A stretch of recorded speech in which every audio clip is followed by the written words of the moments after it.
I'm Charlie Clark from Springville, Pennsylvania. I'm a landowner with a natural gas lease, dairy farmer, 4-H leader, advocate, and I also have a business within the natural gas industry.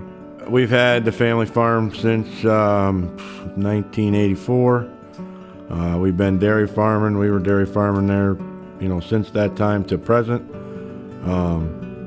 We milk about 40 cows.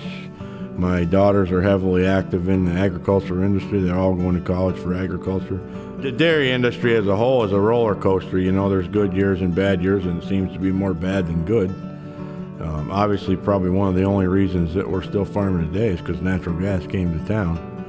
I don't believe the current economic situation in the dairy industry, we would have stayed in it this long had there not been an alternative source of income. The income that we've received from the industry has allowed us to, we've built new barns, bought better cattle, try and capitalize on the investment, I guess.